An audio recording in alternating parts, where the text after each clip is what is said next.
99% माओ का हाथ होता है। इसलिए परमेश्वर ने पिता को महत्व दिया है, पिता के ऊपर ज्यादा जोर दिया है, पिता की शिक्षाओं के ऊपर ज्यादा जोर दिया है और पिता को प्रथम रखा है। जो हमें परमेश्वर का वचन सिखाते हैं, परमेश्वर के वचनों के बारे में शिक्षा देते हैं, हमें अच्छाई के बारे में, सच्चाई के बारे में सिखाते हैं, वो हमारे आत्मिक पिता है। लेकिन हमारा उससे बड़ा एक जो पिता है वो स्वर्ग में है। Hallelujah, hallelujah.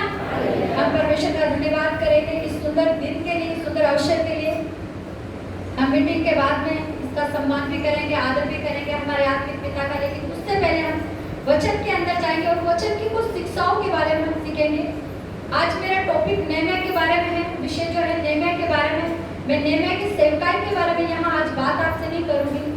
मैं यहाँ पे नेहमिया के जो दास था, परमेश्वर का दास था नेहमिया, मैं उसके कैरेक्टर के, उसके चरित्र के बारे में आपसे बात करूंगी कि कैसे नेहमिया ने अपने आप को संभाला, कैसे नेहमिया ने अपने काम के समय परमेश्वर को आगे रखा, कैसे नेहमिया ने स्ट्रगल करते हुए परमेश्वर के कामों को किया। Hallelujah, hallelujah. तो हम नेहमिया की किताब निकालेंगे। आज मैं आपको प्रीच नहीं करूंगी, एक शिक्षा दूंगी सिर्फ बाइबल के अकॉर्डिंग। आपको एक साधारण भाषा में बोले तो छोटा सा एक क्लास लूंगी जिसमें थोड़ा सा टाइम भी लग सकता है, लगे तो लगे, लेकिन हमें आज कुछ परमेश्वर से लेके जाना है। हालेलुया। अगर आज हम यहाँ बैठे हैं, हमको ये विश्वास करके बैठना है कि आज मैं खाली नहीं जाऊंगा, आज मुझे कुछ तो यहाँ से लेके जाना है। हालेलुया। हमें नेहमिया की किताब निकालेंगे। नेहमिया की किताब के अंदर जहाँ पे हम नेहमिया की बात करते हैं, परमेश्वर का दास है। नेहमिया के नाम का अर्थ है नेमेज, जिसका मतलब है कंफर्ट, आराम देना, जिसका मतलब है सांत्वना, दिलासा देना किसी चीज के लिए। नेमेज दो शब्दों से बना, नेमेज और यहाँ का हम मतलब जानते हैं, वैसे यहोवा है, यहाँ को यहोवा परमेश्वर बोला गया है। और नेमेज का मतलब, जो नेहमिया का नाम है, नेमेज यहूदी भाषा में, इब्रानी भाषा में इसको बोला गया, जिसका मतलब होता है दिलासा देना। परमेश्वर दिलासा देता है, इसके नाम का मतलब ये होता है। मैं आपको हर बार बताती हूँ कि जो भी बाइबल के अंदर नाम होते हैं, उसके हर एक नाम के पीछे एक अर्थ होता है और उस अर्थ के पीछे उसकी पूरी जीवन, पूरी जीविका, पूरा कैरेक्टर खुल जाता है। Hallelujah, hallelujah. इसी प्रकार नेहमिया को इब्रानी भाषा के अंदर जो लिखा है, इंग्लिश के अंदर अगर हम बोलते हैं गॉड इज कंफर्ट, परमेश्वर आराम देता है। गॉड्स कंफर्ट, परमेश्वर आराम देता है। अगर हम इसको इब्रानी भाषा में देखते हैं, हिब्रू भाषा में अगर इसको देखते हैं, इसका मतलब होता है परमेश्वर आराम देता है, आशावाना देता है, दिलासा देता है। हर चीज के अंदर अगर हम मुसीबत में है, क्लेश में है, तो उसके नाम के पीछे लिखा होता है कि वो आराम देता है, कंफर्ट देता है, दिलासा देता है। जैसे एक बच्चा रोता है, माँ उसको अपने सीने से लगा के जैसे दुलारती है, उसको दिलासा देती है, ऐसा दिलासा परमेश्वर देता है। हालेलुया। यहाँ नेहमिया के कैरेक्टर के बारे में, नेहमिया का जो इंट्रोडक्शन लेते हैं, पहला पॉइंट नेहमिया का परिचय में आपको सिखा रही हूँ कि नेहमिया कौन था। नेहमिया एक राजा का प्याऊ था, एक ऐसा व्यक्ति था जो सुबह अपनी आंख खोल रहा है तो उसको नहीं पता था कि वो पूरा दिन जीवित रहेगा कि नहीं रहेगा। उसकी एक ऐसी ड्यूटी थी, वो ऐसे पद पे था कि वो कभी भी किसी भी वक्त उसको कुछ भी हो सकता था। वो राजा का प्याऊ था। प्याऊ का मतलब होता है कि जो पानी हो या दाख रस हो या दाख मधु हो या कुछ भी पीने वाला पदार्थ राजा को देने से पहले वो खुद चखता था कि इसमें जहर है कि नहीं। अगर हम किसी कर्मचारी, हमारे ऊपर कोई राजा है, हमारा नौकर, जैसे हम नौकर के, एक नौकर का जो पद बोलते हैं, जिसको एक पद दिया गया है, वो हमारी ड्यूटी है कि हमें राजा को कुछ भी खिलाने से पहले, पिलाने से पहले चख कर जो उसको देता था, कहीं उसमें जहर है कि नहीं। ये बहुत रिस्की था, क्योंकि राजाओं के उस टाइम पे बहुत दुश्मन होते थे और वो दुश्मन किसी भी भेष में अंदर घुस जाते थे, किसी भी वक्त कुछ भी हो सकता था। इसलिए जो भी राजा के सामने पीने के पदार्थ रखे जाते थे, उसको वो चख कर बाद में राजा को दिया करता है। ये उसकी ड्यूटी थी। Hallelujah, hallelujah. नेहमिया के पहला अध्याय पहली आयत में इसके बारे में है कि नेमिया जो था वो सुसन नामक गढ़ में राजा के महल में रहता था। वो राजा का प्याऊ था, जिसके नाम का अर्थ है कि परमेश्वर दिलासा देता है, परमेश्वर आराम देता है। अगर इंग्लिश में देते हैं तो गॉड इज कंफर्ट, वो आराम देता है हर चीज से, हर दुख से, हर क्लेश से वो आराम देता है। हालेलुया। जब परमेश्वर ने नेमिया की बुलाहट नहीं आई थी तब उसका ये ड्यूटी पता कि वो राजा का प्याऊ था, उसके पास में परमेश्वर का अभी तक कोई कॉलिंग नहीं आई थी। वो राजा के पास ड्यूटी कर रहा था, अपनी नौकरी पूरी कर रहा था। और उन दिनों में जब बेबीलोन के बंधुआई में से लोग वहां पे आते हैं, वो नेमिया उनके बारे में जानने की कोशिश करता है, क्योंकि वो भी यहूदी था। जब उसको पता चलता है कि उस नगर का क्या हाल हो रहा है, वो बड़ा उदास होता है। ये नेमिया सिर्फ सेवकाई पे फोकस देने के लिए नहीं कह रहा है। यहाँ पे नेमिया मेरी सबसे फेवरेट किताब है, क्योंकि नेमिया का कैरेक्टर ऐसा है, वो परिवार के अंदर भी सेट होता है, वो सेवा में भी सेट होता है, वो बिजनेस के अंदर भी सेट होता है। अगर वो हम खेती बाड़ी में काम करते हैं, वो वहां पे भी काम करता है। वो हर तरीके पे नेमिया, यहाँ पे नेमिया के जो कैरेक्टर है वो सब जगह सेट हो रहे हैं। नेमिया ने सिर्फ सेवकाई के तौर पे या हम आत्मिक तौर पे देख रहे हैं, अगर हम यहाँ पे अपने जीवन के तौर पे देखते हैं तो ये नेमिया के सारे काम हमारे जीवन में भी आज हो रहे हैं। नेमिया ने आत्मिक जीवन पे, आत्मिक लाइफ पे उसने जोर दिया है, लोगों के आत्मिक जीवन को सुधारने पे जोर दिया है यहाँ पे। Hallelujah, hallelujah. और नेमिया को कोई मंदिर बनाने के लिए नहीं चुना गया था। नेमिया को मंदिर बनाने के लिए नहीं चुना गया। अगर हम बाइबल को बारीकी से पढ़ते हैं, मंदिर यहाँ बन चुका था। जितने भी जो नेमिया और जो राजाओं की बुक्स लिखी हुई है वो बाद में नेमिया के पहले ही लिख चुकी थी, पहले ही ये काम हो चुके थे। यरूशलेम का जो मंदिर था वो बन चुका था, ये सब कुछ बन चुका था जब यरूशलेम के लोग बंधुआई में चले गए थे, जो हम दानियेल की किताब में पढ़ते हैं। हालेलुया, समझ में आ रहा है? नेहम्या एक ऐसा व्यक्ति था जिसके जीवन से हम अपने जीवन में भी सीख सकते हैं। वो जो भी जिस भी काम में वो उसने हाथ डाला, जो भी काम वो उठाया, वो आज हमारे जीवन में भी पूरे होते हैं। ये वचन एक पास्टर के लिए नहीं है कि नेहम्या एक बड़ा दास था, नेहम्या ने एक नगर बनवाया, ये पास्टर के लिए नहीं है, ये एक कलीसिया के लिए भी है। हर एक उस व्यक्ति के लिए है जो अपना जीवन परमेश्वर को देने के लिए तैयार है। वो उस व्यक्ति के लिए जो अपने आप को सेवकाई के लिए तैयार कर रहा है। ये उस व्यक्ति के लिए भी है जो अपनी मैरिड लाइफ को आगे तैयार कर रहा है। ये उसके लिए भी है जो अपने परिवार को बना रहा है। Hallelujah, hallelujah. दूसरा पॉइंट है अपना, हम बात करेंगे नेहम्या की कॉलिंग के बारे में कि नेहम्या की बुलाहट क्या थी, क्यों परमेश्वर ने नेहम्या को बुलाया। नेहम्या की किताब निकालेंगे, 2:17 आयत निकालेंगे, उसको पढ़ेंगे कि नेहम्या को परमेश्वर ने क्यों बुलाया। मैं आपको आज नेहम्या के बारे कुछ भी नहीं सिखाऊंगी, आपको छोटे पार्ट में पूरी नेहम्या के बारे में आपको पता चल जाएगा। अगर आपको नेहम्या का कैरेक्टर पता चल जाएगा तो आपको आपके चरित्र का भी पता चल जाएगा। हालेलुया, जिसको मिल गया वो पढ़ दे। तब मैंने उनसे कहा, तुम आप देखते हो कि हम कैसी दुर्दशा में हैं, कि यरूशलेम उजाड़ पड़ा है और उसके फाटक जले हुए हैं। आओ हम यरूशलेम की शहरपनाह को बनाए कि भविष्य में हमारी नाम धराए ना रहे। हालेलुया। यरूशलेम का मतलब समझ रहे हैं यहाँ परमेश्वर क्या कह रहा है। यरूशलेम की शहरपनाह मतलब यरूशलेम आज का हमारा घर है। क्या है वो? यरूशलेम आज का हमारा घर है। हमारा घर यरूशलेम है, जिस घर में हम रहते हैं वो यरूशलेम है। अगर बाइबल के तौर पर हम देख ले तो जिस घर में हम रहते हैं वो यरूशलेम है। यहाँ पे नेहम्या को परमेश्वर का भवन बनाने के लिए नहीं बुलाया गया।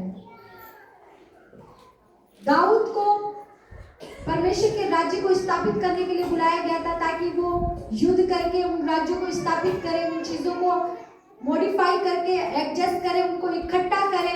सुलेमान को बुलाया कि वो परमेश्वर का भवन बनाए। परमेश्वर का भवन बनाने के लिए, परमेश्वर का मंदिर बनाने के लिए सुलेमान को खड़ा किया।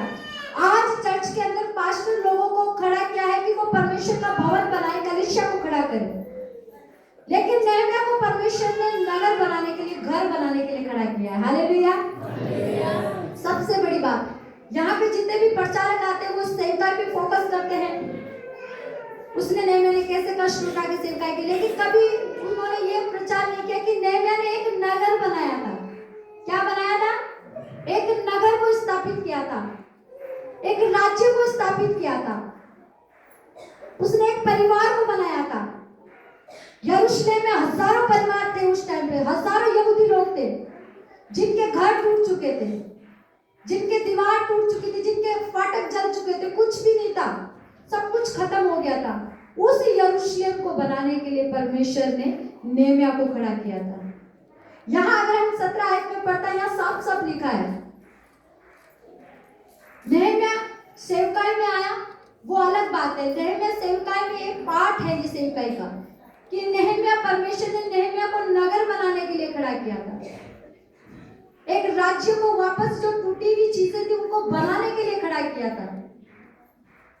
कलीसिया में कुछ टूटता है तो उसको जोड़ने के लिए परमेश्वर के दास लोग होते हैं, कमी देखते हैं कि मेरी कलीसिया कहाँ टूट रही है, मेरी कलीसिया में कहाँ गड़बड़ी चल रही है, मेरे विश्वासी लोग कहाँ गड़बड़ कर रहे हैं। वो चर्च में यहाँ पे परमेश्वर के वचन के साथ जुड़े रहते हैं क्या? वो घर में ऐसा ही रहते हैं क्या? ये पास्टर की जिम्मेदारी होती है।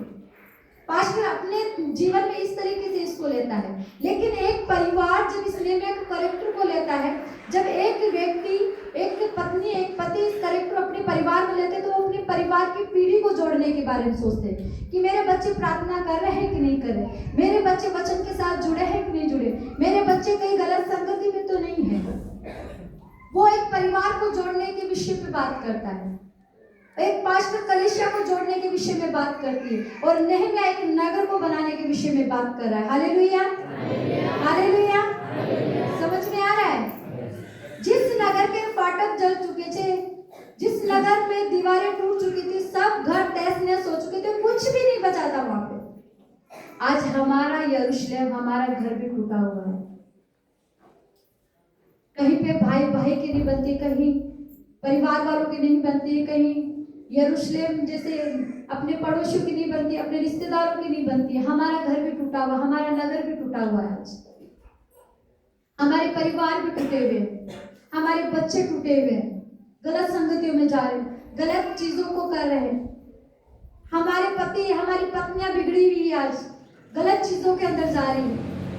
हमारे माता पिता का कोई आदर नहीं करा, कोई सम्मान नहीं करा, उनकी कोई सेवा नहीं कर रहा, गलत चीजें जा रही है।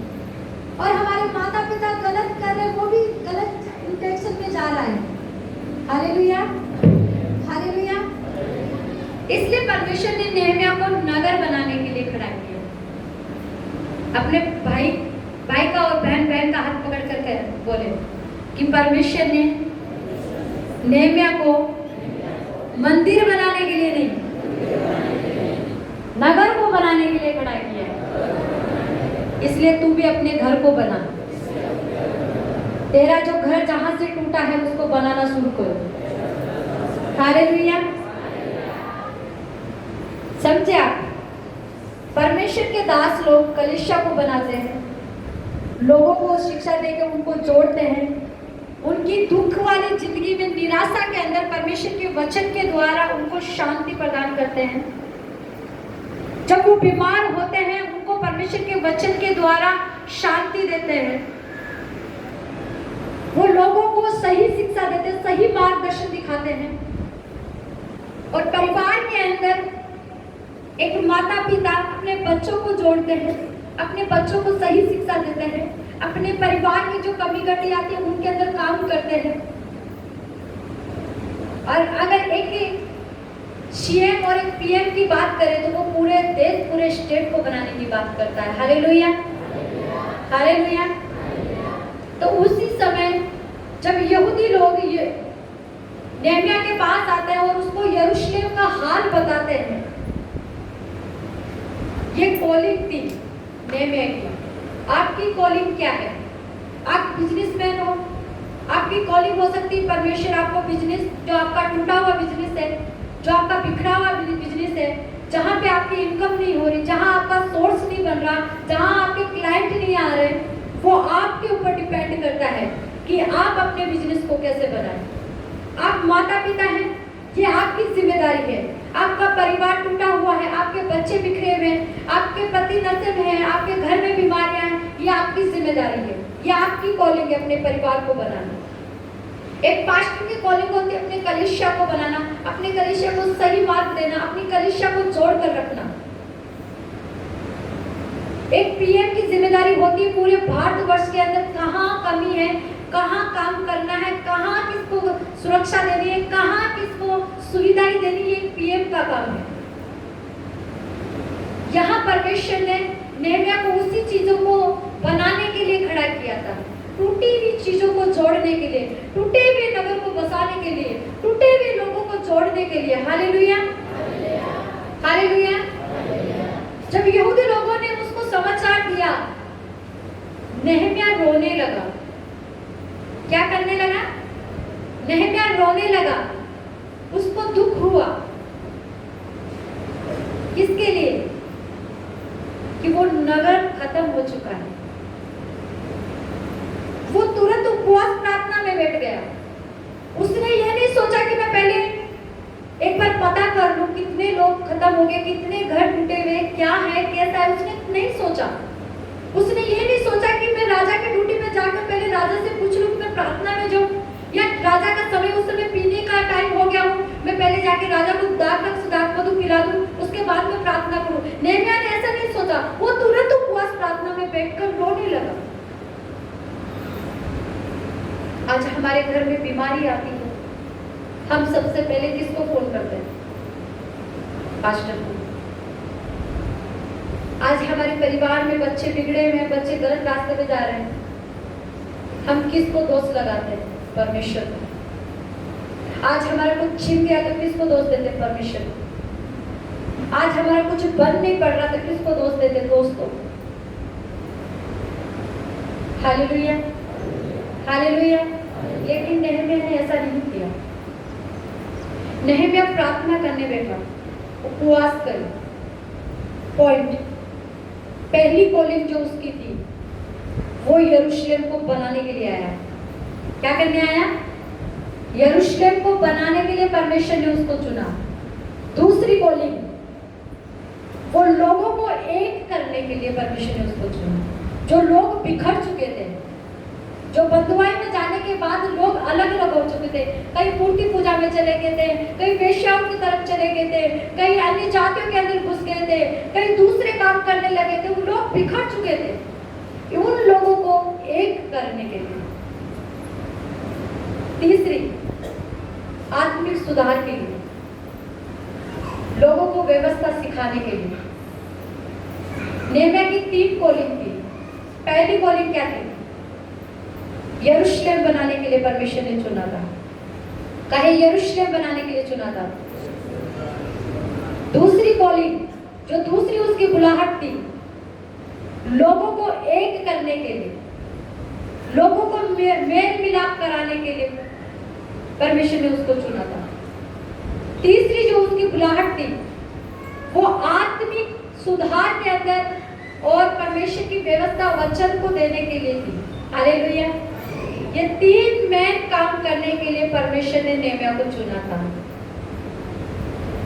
यहाँ खाली सेवकाई के लिए नेहमिया को परमेश्वर ने नहीं चुना था कि उसने सेवकाई में कितना दुख उठाया, वो कहाँ सुसमाचार सुनाया गया, उसका कहाँ विरोध हुआ। यहाँ ये बात नहीं लिखी है। यहाँ एक नगर को बसाने, उस नगर को बसा कर फिर वहां के लोगों को एक करने, उन लोगों को एक करके फिर परमेश्वर की व्यवस्था उनको देने के लिए परमेश्वर ने चुना। 3 बड़े काम थे। हालेलुया। ये दूसरा पॉइंट है, ये आपको याद रखना है। परमेश्वर ने यरूशलेम, यरूशलेम मतलब मुझे परमेश्वर ने मेरे घर को बनाने के लिए खड़ा किया। अगर आप सेवा में हैं, आपकी जिम्मेदारी है, परमेश्वर ने आपको कलीसिया को बनाने के लिए, बिल्ड करने के लिए, बढ़ाने के लिए खड़ा किया है। अगर आप बिजनेसमैन हैं, परमेश्वर ने आपको अपने बिजनेस को ऊपर उठाने के लिए खड़ा किया है। अगर आप खेती में काम करते हैं, परमेश्वर ने आपकी खेती को बढ़ाने के लिए आपका अभिषेक किया है, आपको बुलाया है, ताकि आप उस खेती को करके परमेश्वर के भवन में जो वचन लिखा गया है मलाकी के अंदर कि परमेश्वर के भवन में सारे दसवांश ले आओ, ये वचन आपको पूरा करने के लिए परमेश्वर ने चुना। ये आपकी बुलाहट है। Hallelujah, hallelujah. एक सेवा के लिए बंदा बाइबल कॉलेज में तैयार हो, अपने आप को कह रहा है कि मैं परमेश्वर की सेवा करूंगा, उसके लिए परमेश्वर का वचन है कि वो अपने आत्मिक जीवन में सुधार करे। ये उसकी सबसे पहली बुलाहट है। सेवकाई बाद में है, पहले अपने आत्मिक जीवन में सुधार करें, उसके बाद परमेश्वर के काम को करें। परमेश्वर के दो काम। दूसरा पॉइंट हम पढ़ेंगे तीसरे पॉइंट के लिए। परमेश्वर ने नेहमिया को बुला लिया, नेहमिया ने परमेश्वर से प्रार्थना करी, उपवास में बैठा, परमेश्वर के प्लान को, परमेश्वर की योजना को जाना। ये सारी बातें आप नेहमिया की पहला अध्याय पढ़ोगे, उसमें पढ़ लेना। अगर आप पढ़े लिखे हो आप पढ़ लेना घर जाके कि कैसे परमेश्वर ने उसको बुलाया, उसने उपवास प्रार्थना की, उसने अपने लोगों के लिए, ना कि खुद के लिए, अपने लोगों के लिए पश्चाताप किया, पापों की माफी मांगी, अपने पूर्वजों की, अपने पितरों तक की याद करके माफी मांगी, परमेश्वर के प्लान को जाना, उसकी योजना को जाना, उसके बाद राजा के पास जाके छुट्टी मांगी। हालेलुया। पहले छुट्टी नहीं मांगी। बीमारी आ गई तो सबसे पहले जाके पास्टर को जाके हिलाना नहीं है। आपको पहले ये देखना है कि आपने अपनी बीमारी पे काम किया है कि नहीं किया, आपने अपनी जो कमी थी उस पे काम किया है कि नहीं किया। अगर वहां सॉल्यूशन नहीं मिले तो वो दरवाजा है। आप डायरेक्ट उठकर अगर पास्टर के पास जाओगे, ना तो पास्टर के द्वारा वो हीलिंग आपके अंदर आएगी, ना आपकी हीलिंग प्रॉपर हो पाएगी। हालेलुया। इसलिए हमें सबसे पहले परमेश्वर के आगे घुटने टेकने। किसके आगे? आवाज उठा के, आवाज उठा के। हालेलुया। जब राजा के पास वो गया, छुट्टी मांगी, और उसके बाद में स्टार्ट होता है नेहमिया का काम। नेहमिया की किताब निकालेंगे, उसका 2 अध्याय 11 से 16 आयत एक बार पढ़ देंगे, उसके बाद में एक्सप्लेन करूंगा।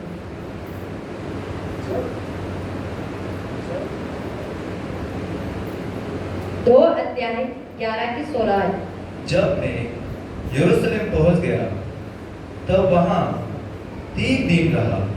तब मैं थोड़े पुरुषों को लेकर रात को उठा। मैंने किसी को नहीं बताया कि मेरे परमेश्वर ने यरूशलेम के हित के लिए मेरे मन में क्या उपजाया था। अपनी सवारी के पशु को छोड़ कोई पशु मेरे संग ना था।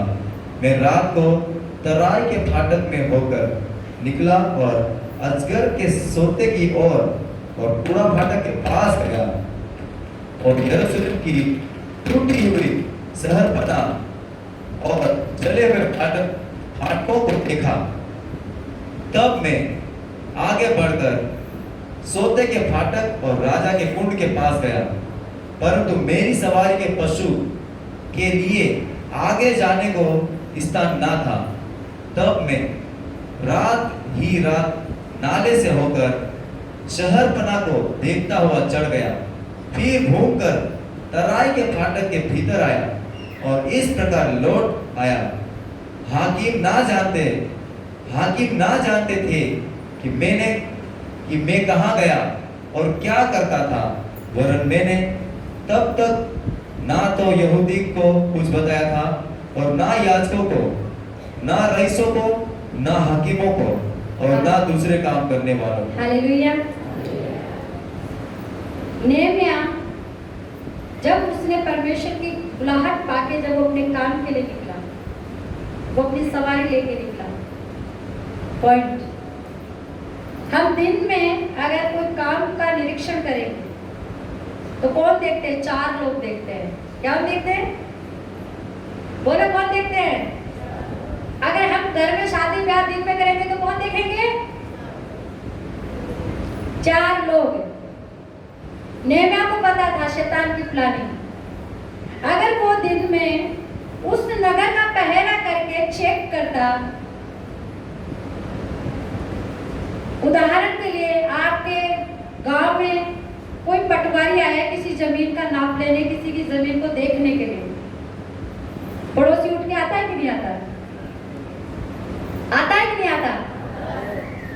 पड़ोसी आता है कि नहीं आता? अगर पटवारी को आप अपनी जमीन नापने के लिए बुला रहे हैं, अपना खेत को नपवाने के लिए, अपना खेत को देखने के लिए बुला रहे हैं कि मेरा खेत कहाँ तक कहाँ से है, पड़ोसी आता है कि नहीं आता? शैतान आता है कि नहीं आता? जब आप किसी काम को उठाते हैं, अगर आप दिन में उसकी तैयारी करते हैं, उसको परखते हैं, उसको देखते हैं, अगर उसको बोलते कि मुझे ये फाटक बनाना है, ये दीवार बनानी है, ये बेड फाटक बनाना है, ये सोते फाटक ऐसा है, इसको कैसे कैसे बनाना है, तो कौन आएंगे? शत्रु लोग खड़े होंगे। यह हमारी सबसे बड़ी कमजोरी है कि हम परमेश्वर को जहाँ पर शर्मिंदगी करते हैं, हम परमेश्वर के वचन के बाहर जाकर जब परमेश्वर का काम करते हैं, परमेश्वर वहाँ नहीं होता है और हमारा विरोध वहाँ पे होता है। कई बातों के अंदर हमें जब परमेश्वर ने बुद्धि दी है कि हमें किस तरीके से चलना है, समाज के अंदर, गांव में, जहाँ कहीं पे भी हमें जाना है, हमें कैसे रहना है, अगर हमें पता है, हमारे पास में परमेश्वर का वचन है, यह हमें पता है। और आपको ये पता है कि आज मेरे घर में शादी है, आप थोड़ी देर पहले परमेश्वर के वचन का प्रचार कर रहे थे और जस्ट थोड़ी देर बाद में आप अन्य जातियों में शामिल हो गए। आपके विरोधी बढ़ेंगे या घटेंगे? आपके विरोधी बढ़ेंगे या घटेंगे? आप दिन दहाड़े हर चीज जो शैतान की चीजें आप उसको कर रहे हैं, शैतान उसके अंदर शामिल हो रहा है, और जब आप रात में भी उस चीज को कर रहे हैं तो वहां परमेश्वर कैसे काम करेगा? यहाँ पे नेहम्याह को पता था कि अगर मैं दिन में उस नगर में जाऊंगा, वहां पे बहुत सारे शत्रु खड़े होंगे। जब आप अपने परिवार के अंदर एक नए रिश्ते को लेके आते हैं, सबसे ज्यादा बातें कौन बनाता है? पड़ोसी बनाता है। सबसे ज्यादा खबर कौन लेता है? पड़ोसी लेता है। जब आप एक बिजनेस को सेटअप करते हैं, बिजनेस को किसी से डिस्कशन करके आगे बढ़ाने का प्लान बनाते हैं, तो आपका शत्रु जो आपका दोस्त है क्या करता है? गड़बड़ी डालता है। जब आप एक अच्छी पोस्ट के लिए तैयारी कर रहे हैं, आप अपने फ्रेंड सर्कल से डिस्कस कर रहे हैं, तो आपके दोस्त लोग क्या करते हैं? आपको पीछे से टांग पकड़ के खींचते हैं। जब आप अपने बच्चों के लिए नए रिश्ते की बात करते हैं और अपने पड़ोस को बताते हैं कि मैंने मेरी फला बेटे के लिए फलानी का रिश्ता देख के आया है, वो ऐसे है ऐसे, तो वो लोग क्या करते हैं? दाव ढूंढते हैं। क्या करते हैं? आप बोलते हैं गड़बड़ियां कैसे होती परिवार में। नेहम्याह को पता था कि मुझे कैसी चाल चलनी है अगर मुझे नगर को ही बनाना है। रात में उठा। क्या आपने कभी अपने परिवार को बनाने के लिए अपने परिवार से बहस करके, अपने परिवार को डांट के, फटकार के, आपने शैतान को मौका दिया? क्या आपने कभी ये ट्राई किया कि मैं इन सब से कुछ ना बोलकर रात में उठकर परमेश्वर से दुआ करूं?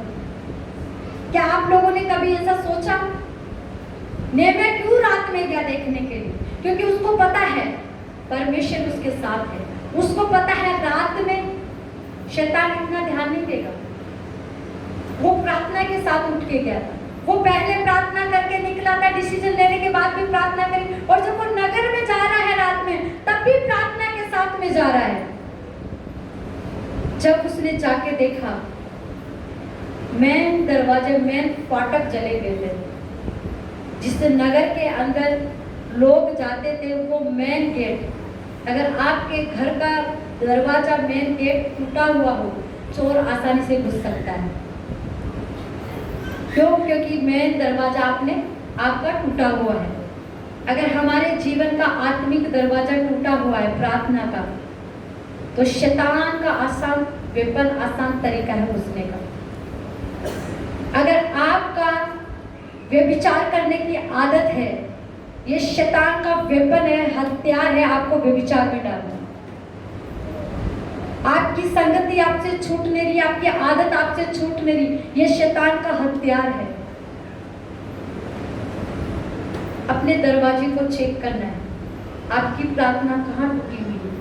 अपने परिवार को चेक करना है, मेरे परिवार का कौन सा बच्चा कहाँ गिरा हुआ है।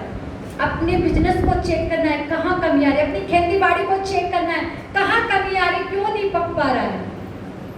अपने आप को चेक करना है, आप क्यों नहीं चंगे हो पा रहे, क्यों नहीं छुटकारा पा रहे। हालेलुया। नेहमिया ने चेक किया रात में, आपको भी चेक करना है रात में, आपको भी ढूंढना है रात में। दिन में ढूंढने निकलोगे, बहनों की आदत होती है जब बारिश का समय आने वाला होता है वो जंगल में लकड़ियां बीनने निकल जाती है, और जब गलती से दूसरे के खेत में घुस जाती है 2 गाली खा के आती है, क्योंकि हम दिन में गए थे। अगर वही चीज हम रात में लेके आते हमें कुछ भी सुनने को नहीं मिलता, और हम लकड़ी भी लेके आ जाते।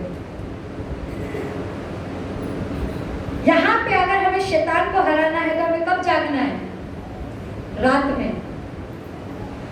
अपने पड़ोसी का हाथ पकड़ के बोलो, रात में प्रार्थना करना। सुबह की प्रार्थना तुझे बचा लेगी, लेकिन रात की प्रार्थना तुझे हमेशा के लिए बचा के रखेगी। हालेलुया। नेहमिया रात में क्या चेक करने, कहाँ कहाँ गड़बड़ियां है, कहाँ कहाँ क्या जला पटा है, कहाँ टूटा हुआ है, कौन बिगड़ा हुआ है, कौन सा सौदा खराब हो रहा है, कौन से नाले से मुझे जाना है, किस जगह से जाना है। सोचो, इस बारे में उसके साथ वाले लोगों को भी नहीं पता। वहां पे इतने लोग थे, यहूदी लोग थे, हाकिम लोग थे, रईस लोग थे, बड़े बड़े एमएलए लोग थे, किसी को डिस्कस नहीं किया, क्योंकि उसके पास परमेश्वर की बुलाहट थी, परमेश्वर का वचन था कि मुझे नगर को बनाना है। अगर मुझे परमेश्वर के बड़े नगर को बनाना है तो परमेश्वर की प्लानिंग भी बड़ी है और मेरी प्रार्थना भी बड़ी है। इसलिए अगर मैं दिन में जाऊंगा तो ये लोग काम सफल होने नहीं देंगे, इसलिए वो रात को उठा। और पता है उसके साथ में एक सवारी थी। जब वो अपनी सवारी को लेके निरीक्षण कर रहा था, थोड़ा पहला फाटक जला, दूसरा फाटक टूटा, तीसरा फाटक टूटा, चौथे फाटक पे गया तो सवारी भी नहीं जा पा रही थी। ऐसी हालत थी उस नगर में। हालेलुया। हम उठे परमेश्वर के अंदर, थोड़ा उठे, घमंड आ गया, घर आ गया, पैसा आ गया, सब कुछ सेट, फिर ऊपर से हालेलुया। एक नगर को बनाने के लिए हमें पहले चेक करना है। क्या करना है? चेक करना है, निरीक्षण करना है। कभी भी अगर हम देखते हैं कि प्रधानमंत्री योजना या जो भी सीएम लोग, जो भी अगर उनको रोड बनाना होता है, उनको घर बनाना होता है, तो सबसे पहले वो क्या करेंगे? चेक करेंगे घर में कितने सदस्य हैं, कितनी इनकम है, कितनी खेती है, कैसा घर बनाना है, कितना पैसा लगेगा, ये सारा प्लान करके जाते हैं और उसके बाद में घर बनाने के लिए सुविधा देते हैं। हालेलुया। तो ऐसा ही नेहमिया ने प्लान किया, चेक किया पहले कि मुझे कहां से शुरुआत करनी, और उसके बाद जब उसने सारा निरीक्षण कर लिया तब शुरुआत आती है। तीसरा अध्याय, उसने शुरुआत फाटक बनाने से करी। हालेलुया। क्या बनाने से करी? फाटक। आप कभी घर बनाते हो, पहले ईंट का घर पूरा चारों तरफ से कच्चा बना लेते हो, और सबसे पहले क्या लगाते हो उसमें? मैंने कई घर देखे हैं कि सबसे पहले ईंट के घर बना लेते हैं, चारों तरफ से नींव भर के घर खड़ा कर लेते हैं, छत नहीं डालते, लेकिन उससे पहले क्या लगाते हैं? गेट लगाते हैं। क्या लगाते हैं? लगाते नहीं लगाते, ताकि कोई घुसकर सामान निकाल के नहीं ले जाए जो अंदर रखा हुआ, या कोई कुछ करके ना चला जाए। उसी प्रकार नेहमिया ने सबसे पहले भेड़ फाटक, भेड़ कौन था? हम भेड़े हैं। कौन है? इसमें 12 फाटक है, मैं इसको एक्सप्लेन नहीं करूंगी, तीसरा अध्याय है, आप पूरा तीसरा अध्याय पढ़े लिखे घर जाकर पढ़ लेना। इसके अंदर नेहमिया ने 12 फाटक बनाई। 12 फाटक में सबसे पहले उसने भेड़ फाटक बनाया। भेड़ फाटक इसलिए बनाया द्वार से भेड़ें जाती है, जिस द्वार से लोग जाते हैं, उस द्वार को पहले बंद किया, उस दरवाजे को बंद किया, ताकि उसकी भेड़ों के साथ में कोई भेड़िया ना घुस जाए, ताकि गलत लोग उनके साथ में नहीं घुस जाए। 12 फाटकों के ऊपर अलग अलग लोगों को अलग अलग जिम्मेदारियों के साथ में खड़ा किया। Hallelujah, hallelujah. आप अगर इसको 6 अध्याय जो पढ़ेंगे, 3 अध्याय और 6 अध्याय पढ़ेंगे, तो आपको पूरी डिटेल इसके अंदर मिल जाएगी कि नेहम्याह ने पहले भेड़ फाटक बनाया, फिर मछली फाटक बनाया, फिर द्वार फाटक बनाया, फिर प्रतिष्ठा के लिए पूर्वी फाटक बनाया, मछली फाटक बनाया, सोता फाटक बनाया, कूड़ा फाटक बनाया। और इन फाटकों के बारे में मैं आपको डिटेल नहीं बताऊंगी, मैंने अपनी टीम को पहले से सिखा दिया है। ये 12 फाटक थे। 12 फाटक के बारे में इतना दूरी कि ये 12 फाटक हमारे आत्मिक जीवन से जुड़े हुए हैं। ये 12 फाटक हमारे आत्मिक जीवन को बनाते। ये 12 फाटक है, यरूशलेम के 12 द्वार थे, 12 फाटक थे उस मंदिर के। Hallelujah, hallelujah. हर एक फाटक का आत्मिक मतलब है, हर एक फाटक एक आत्मिक चीज से होकर जाता है। इसलिए नेहम्याह ने पूरे बारीकी से उसको चेक किया था कि मुझे सबसे पहले कौन सा फाटक बनाना है और सबसे पहले कौन सा बाड़ा बांधना है। अगर हमें ये पता है कि शैतान हमारी कौन सी कमी पर मारता है, कौन सी कमी को हमारी चुनता है ताकि हमें गिरा सके, अगर हमने उस कमी को छोड़कर उस पर काम नहीं किया, उस शैतान के दरवाजे को बंद नहीं किया, तो शैतान हमें पूरा खोखला कर देता है। हालेलुया। और शैतान के लिए आसान हो जाता है हमें गिराना। अगर हमें पता है कि मैं आत्मिक जीवन में कहाँ गिरा हूँ, मुझे पता है कि मुझे व्यभिचार करने की आदत है, बार बार गंदे ख्याल आते हैं, मुझे पता है कि मुझे बार बार बीमारी आती है, मुझे पता है कि बार बार मुझे फोन देखने की एडिक्शन आदत है, मुझे पता है कि बार बार मुझे गंदी चीजें देखने की आदत है, मुझे पता है कि बार बार मेरी आंखें उधर उधर इधर उधर हो रही है। अगर मुझे पता है और मुझे ये भी पता है कि परमेश्वर का वचन मेरे पास है, तो आपको ये भी पता होना चाहिए कि अपने दरवाजे को कैसे बंद करना है। Hallelujah. The most point prayer, आप प्रार्थना के द्वारा अपने पहले दरवाजे को बंद कर सकते हो। उस दरवाजे को, जिस दरवाजे के ऊपर शैतान खड़ा होता है। भाई मैं भी खटखटा रहा हूँ, बगल में यीशु मसीह भी आवाज दे रहा है। यीशु मसीह कह रहा है तू अपना दरवाजा खोल, मैं तेरे पास आऊंगा, मैं तेरे साथ खाऊंगा, मैं तेरे साथ बैठूंगा, तुझसे बातें करूंगा। लेकिन बगल में वो शैतान भी खड़ा है। इसलिए हमें कलीसिया में बैठकर ही परमेश्वर के वचन पे मना नहीं करना।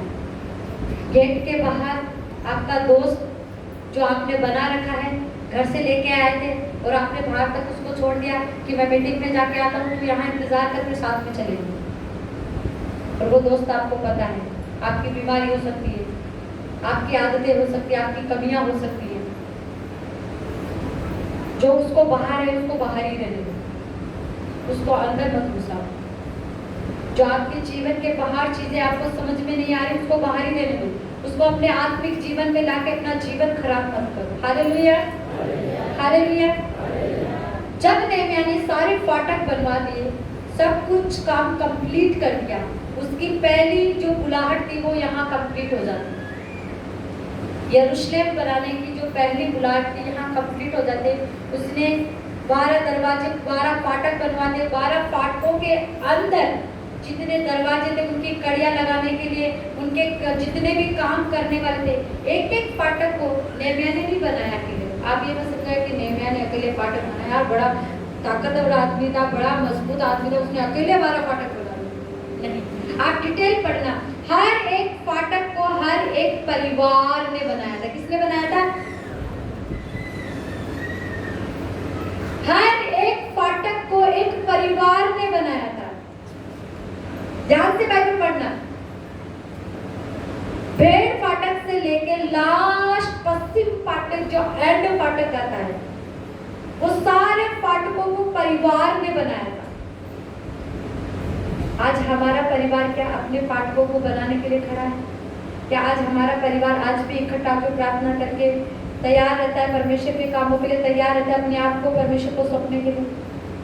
क्या आज भी हमारा परिवार उन फाटकों को बनाने के लिए तैयार है? नेहम्याह के समय में हर एक फाटक को बनाने के लिए एक एक परिवार चुना गया। और गेट लगाने के लिए अलग लोग चुनेंगे, गेटों पे कुंडी लगाने के लिए अलग लोग चुनेंगे। समझ रहे हैं? एक परिवार के अंदर 5 लोग हैं। सबसे बड़ा पिलर जो मुखिया है उसका काम है फाटकों को बनाना, अपने पूरे बच्चों को लेके, अपने पूरे घराने को लेके प्रार्थना में बैठना। दूसरे व्यक्ति का काम है उस घर को मैनेज करना, उस घर को संभालना। वो बहन है जो उस घर के कामकाज को, वहां के राशन से लेके हर चीज में, घर में कौन सी चीज आ रही है, क्या बना के खिलाना है, क्या करना है, मेरे बच्चों को कैसे तैयार करना है, ये काम दूसरे को, बहन का काम है। तीसरा, खेत में काम करने वाले बच्चे, कई खेत में काम करते हैं, कोई बाहर पढ़ाई करने जाता है, कोई नौकरी कर रहा है, सबका अपना अपना अलग अलग काम है। परिवार में 5 लोग हैं, 5 अलग अलग काम कर रहे हैं, अलग अलग उनका माइंड है, अलग अलग उनकी बुद्धि है, अलग अलग अपने गिफ्ट के अकॉर्डिंग वो अपना काम कर रहे हैं। तो यहाँ पे भी नेहम्याह ने अलग अलग लोगों को अलग अलग चीज बनाने के लिए खड़ा किया। जैसे कि आज इस कलिसिया के अंदर एक अगुआ जो होता है वो मेन खंबा होता है, लेकिन उस अगुए के जो मेन खंबे के साथ में बहुत सारे खंबे भी लगे हुए हैं। वो खंबों का क्या, वो क्वाइट टीम हो सकती है, वॉलंटियर टीम होती है, मैनेजमेंट टीम होती है, वो बहुत सारी टीमें इसमें मिल जाती है। कोई देख रेख वाला होता है, कोई सामान लाने वाला होता है, कोई रखने वाला होता है, कोई लाइट चेक करने वाला होता है, कोई साउंड सिस्टम सेट कर रहा है, कोई कैमरा चला रहा है, सबका अलग अलग काम है। ये चर्च का काम। अगर पास्टर ये सोचे कि कैमरा भी मैं चला, साउंड सिस्टम भी मैं चला, गाने भी मैं गा, वचन भी मैं प्रचार कर, चंगाई भी मैं दे दूं, तो पॉसिबल है? ऐसा हुआ था, लेकिन इतना सिस्टम उस टाइम पे नहीं था। पहले जब परमेश्वर के दास सुबह मीटिंग लेने आते तो शाम तक अकेले अकेले गाते, वचन प्रचार करते, शाम तक तो उनका गला पूरा लेस हो जाता। लेकिन जब परमेश्वर ने उनके लिए स्टैंड खंबे खड़े किए, जब परमेश्वर को लगा कि मेन खंबा गिरने वाला है, मेन खंबे को अब सपोर्ट चाहिए, तो परमेश्वर ने क्या किया? पिलर खड़े किए। क्या किया? और पिलर क्या करते हैं? पूरी छत को क्या करते हैं? पूरी छत को संभाल के रखते हैं। और आज इस चर्च के अंदर बहुत सारे पिलर हैं, बहुत सारे सपोर्टर हैं, जो गुप्त तरीके से, जो फिजिकल तरीके से, जो अपनी अपनी सेवा देकर अपना काम को कर रहे हैं। हालेलुया। उसी प्रकार जब नेहम्याह के ये काम कंप्लीट होते हैं कि एक एक परिवार को, एक एक लोगों को उसने अलग अलग काम देकर परमेश्वर के नगर को बनाया। किसको बनाया? नगर को बनाया। ये पहली कॉलिंग इसकी जब कंप्लीट हो जाती है नेहम्याह की, तब उसने दूसरी कॉलिंग पे काम करना शुरू किया। अध्याय निकालेंगे, नेहम्याह की किताब 8 अध्याय।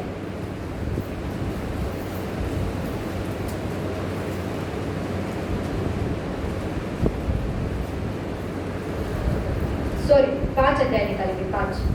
नेहम्याह की किताब 5 अध्याय निकालेंगे। यह हमारा 5वां पॉइंट है। जब सब कुछ रेडी हो गया, नगर बन गया, अब बारी थी लोगों को जोड़ना। क्या करना था? दूसरी बुलाहट। अब लोगों को जोड़ना था। जब नेहम्याह ने देखा कि यहूदियों का वहां पर शोषण हो रहा है, गरीब लोगों से ब्याज लिए जा रहा है, उनकी खेतियों को बेचा जा रहा है, उनके बच्चे दास होने के लिए जा रहे हैं, वो सब मतलब कर्जे के अंदर डूब चुके हैं, उनका खाने पीने का कोई तरीका नहीं है, वो परमेश्वर की व्यवस्था को नहीं जानते, कुछ भी उनके लिए इधर उधर भटके हुए हैं।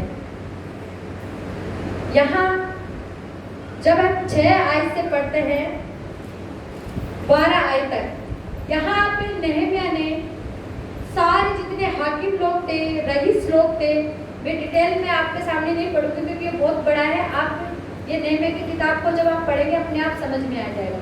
आप सिर्फ नोट लिख रहे, 5 आयत में लिखा हुआ है। 6 से लेके आगे जब हम 12 आयत तक पढ़ते हैं, वहां पे सब कुछ लिखा है। जब लोगों का सब कुछ छीन गया था, पूरी तरीके से वो गरीब से भी नीचे आ चुके थे, उनको खाने के लिए भी मेहनत करके एक टाइम अगर काम करें तो एक टाइम का उनको खाना मिल रहा था। ऐसा हाल यहूदियों का हो चुका था वहां पे। उनकी विधवाएं, उनके अनाथ, सब का कोई तरीका नहीं था। नेहमिया ने जब हाकिमों को, रईसों को, जितने भी गवर्नर लोग वहां पे थे, उन सबको इकट्ठा किया। उनको इकट्ठा करके उनको परमेश्वर के डर के बारे में उनको बताया, उनकी जिम्मेदारी उनको बताया, और जितनों की जमीन उन्होंने ली थी वो जमीन वापस करवाए, जितनों ने कर्जे ले लिए थे उनके कर्जे माफ करवाए, जितने के घर बच्चे बेघर हो गए थे उनको घर वापस लाया गया, और उनको वापस उस यरूशलेम में सबको उनका हक दिया, उनको घर बना के दिए, उनके ऊपरी कोठियां बना के उन सब यरूशलेम यहूदी में जितने लोग थे उन सबको वापस दिया। Hallelujah, hallelujah. ये दूसरी बुलाहट ये नेहमिया की थी। एक पास्टर की भी जिम्मेदारी यही होती है, एक परिवार की जिम्मेदारी भी यही होती है कि मेरे बच्चों को कहाँ जरूरत है। अगर मेरे घर में 5 बच्चे हैं तो अगर हम 5 बच्चे में एक बच्चे को सबसे ज्यादा प्यार कर रहे हैं, दूसरे उससे थोड़ा कम कर रहे हैं, तीसरे को उससे भी थोड़ा कम कर रहे हैं, आखिरी वाले का तो कोई पता ही नहीं है। और हमारे अगर हम शरीर के अंदर है और हम शारीरिक तौर से अगर हम सोचे तो हम सबसे ज्यादा उस बच्चे से प्यार करते हैं जो हमको पैसे लाके हाथ में देता है। हालेलुया। लेकिन यहाँ पर नेहमिया ने सबको इक्वल, सबको एक समान देखा, सबका हक बराबर दिया, जिसको जिसका जो छीना गया था उसको वापस लाया गया, जिसको जो डिजायर थी, जिसको जो चीज चाहिए था वो उसको लाके दिया गया। लेकिन इसका मतलब ये नहीं है कि आप कुछ भी अपने बच्चों के मनमाने को पूरा करें, वो भी आगे आएगा। हालेलुया। एली याजक को पता था कि उसके बच्चे पाप कर रहे हैं।